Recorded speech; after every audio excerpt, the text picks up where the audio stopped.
नमस्कार. गेलो तो भूतकाळ, चालू आहे तो वर्तमान काळ, येणार आहे तो भविष्यकाळ आणि तुमच्यासमोर उभा आहे तो मी स्वतः बंटी माकाळ. तुम्ही सगळ्यांनी ओळखलावत असाल की आज मी इकडे कशासाठी आलो आहे. स्वतः साहेब आहेत. आता मी जास्त बोलण्यापेक्षा साहेब आपल्यासमोर बोलतील. आज आपण येत्या 1 तारखेला सकाळी 10 वाजता रत्नागिरी येथे भगवान महादेव सांबरे मोफत रुग्णालय या रुग्णालयाचं उद्घाटन करतोय. या उद्घाटनासाठी या जिल्ह्यातून जास्तीत जास्त बंधू भगिनींनी यावं ही सर्वांना विनंती करतो. या रुग्णालयामध्ये औषधोपचारासहित संपूर्ण शस्त्रक्रिया अगदी मेंदूपासून कॅन्सरपासून तर अगदी ॲप्रेंडिस अल्सर किडनी स्टोनपर्यंत सर्वचे सर्व मोफत होणार आहेत.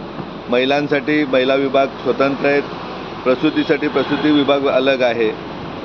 जेंट्ससाठी जेंट्स रूम अलग आहे. बच्चूंसाठी NICU बनवलेलं आहे. तर सर्व सोयी सवलती ज्याप्रमाणे मुंबईतील नामांकित रुग्णालयामध्ये आहेत तशा प्रकारची व्यवस्था इथे आपल्या समाज बांधवांसाठी करण्यात आलेली आहे.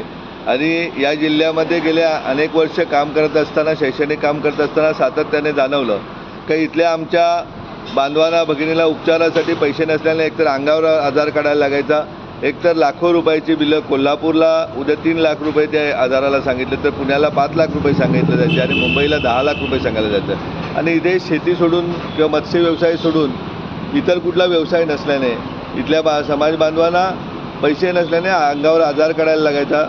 तर या सगळ्या अडचणी दूर करण्यासाठी नको कोल्हापूरला जायला, नको पुण्याला जायला, नको मुंबईला जायला, नको लाखो रुपये बिल भरण्यासाठी जमीन किंवा सोनं गहाण टाकायला, या सगळ्या गोष्टीची गरज ओळखून इथे आपल्या लोकांसाठी रुग्णालय सुरू करतोय.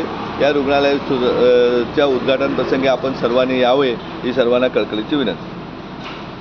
धन्यवाद साहेब. तुम्ही बघत असाल की साहेबांनी आपल्यासाठी इतकं करून ठेवल्याने की जगात 7 आश्चर्य आणि 8वं आश्चर्य म्हणजे आमचे सांबरे साहेब की ज्यांनी पूर्ण महाराष्ट्रात एक पेटून उठून जे काय हे केलं नाही औषध उपचार सगळ्या गरिबांसाठी मोफत. अगदी औषध उपचारच नाही मित्रांनो तर एक माणुसकीचा नाता त्यांच्यात मोठा आहे. कारण आज साहेबांच्या माध्यमातून अनेक सरकारी अधिकारी घडत आहेत. मी एका ठिकाणी गेलो होते. मी आज आनंदाने साहेब सांगतोय की एका ठिकाणी आम्ही साहेबांचे जे आम्ही ह्या हॉस्पिटलचं निमंत्रण देण्यासाठी ज्या ज्या ठिकाणी गेलो तर त्या ठिकाणी आम्हाला सांगितलं गेलं की अरे वा सांबरे साहेबांची तुम्ही माणसं ना, खरोखर तुमच्याबद्दल आम्हाला आपुलकी आनंद आहे. एक साहेब एक 60-65 वर्षाचा माणूस की जो आम्हाला म्हणजे ओळखत पण नव्हता की मी त्यांना फक्त सांगितलं की साहेब आम्ही जिजाऊ संघटनेच्या वतीने आलो आहे. अरे जिजाऊ संघटना म्हणजे तीच ना जी ऑफिसर घडवतं. माझ्या खरोखर अक्षरशः अंगावर असे काटे आलेत की जो माणूस म्हणजे जे काय जिजाऊ संघटना काय माहिती नाही पण त्या माणसाने तेव्हा सांगितलं की ऑफिसर घडवतात ती संघटना म्हणजे जिजाऊ. 48 स्पर्धा परीक्षा अभ्यासिका आहेत आपल्या रत्नागिरी, ठाणे आणि पालघर या तिन्ही ठिकाणी फ्री कोचिंग क्लासेस चालतात.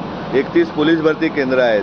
त्या कोकणच्या 5 जिल्ह्यामधला विद्यार्थी हा घडला पाहिजे त्यासाठी 10 CBSE शाळा आहेत. का अगदी ग्रामसेवक तलाट्यापासून मुंबईच्या मंत्रालयातील मुख्य सचिवापर्यंत आपला हा इथला विद्यार्थी गेला पाहिजे. कारण जर छत्रपती शिवाजी महाराजांच्या लढाईमध्ये सगळ्यात जास्त योगदान कोकणाचं असेल, स्वातंत्र्याच्या लढाईमध्ये सर्वात जास्त योगदान जर कोकणाचं असेल तर आत्ता मंत्रालयामध्येही मुख्य सचिव पदापर्यंत आपला माणूस गेला पाहिजे. आपला विद्यार्थिनी गेली पाहिजे.